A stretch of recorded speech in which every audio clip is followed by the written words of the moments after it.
এবারে metal presence কৃষি সংবাদ সুজলা সুফলা।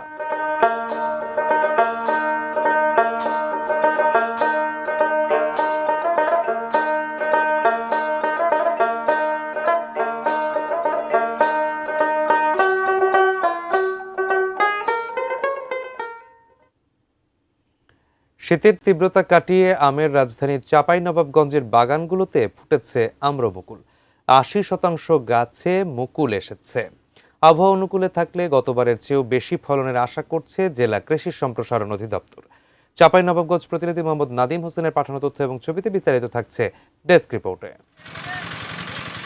চাঁপাইনবাবগঞ্জের দিগন্তজোড়া আমবাগান জেগে উঠেছে মুকুলের সোনালী সমারোহে। প্রতিটি গাছের শাখা প্রশাখা ছেয়ে গেছে মুকুলে মুকুলে। মৌ মৌ গন্ধ যেন নতুন মৌসুমের শুভ বার্তাই দিচ্ছে। তবে মাঠের বাস্তবতা অনেকটাই ভিন্ন। মুকুলে গাছ ভরে উঠলেও উকনা পোকার মতো শাকার পোকার নতুন উপদ্রব দেখা দিয়েছে বাগানে। দমন করা যাচ্ছে না সাধারণ কীটনাশকেও।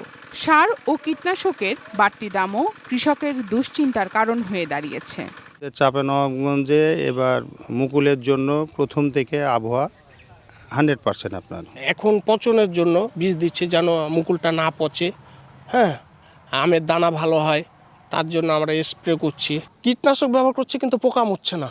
চাঁপাইনবাবগঞ্জ জেলার মোট ৩৭,৪৮৭ হেক্টর জমিতে আম বাগান রয়েছে। নিরাপদ আম উৎপাদনে জৈব বালাইনাশক ব্যবহারের ওপর গুরুত্ব দিচ্ছেন কৃষি কর্মকর্তারা। যদি আবহাওয়া ভালো থাকে আমরা আশা করছি যে গত বছরের চাইতেও এবার অনেক বেশি মুকুল বেরোবে এবং ম্যাক্সিমাম মুকুল বের হবে বলে আমরা আশা করতেছি। যে সমস্ত বাগানে মুকুল আসা শুরু হয়ে গেছে তারা যদি একটা সেচ দিতে পারে তাহলে ওই গাছের সমস্ত মুকুল একসাথে এবং সুস্থ সবল মুকুল বের হবে। প্রতি বছরই সিন্ডিকেটের কারসাজিতে ক্ষতির মুখে পড়তে হয় আম চাষি ও বাগান মালিককে। আধুনিক সংরক্ষণ ব্যবস্থা ও সরাসরি আম রপ্তানির উদ্যোগ নেয়ার দাবি কৃষকদের। Sharjana Ananya, desk report, ATN news.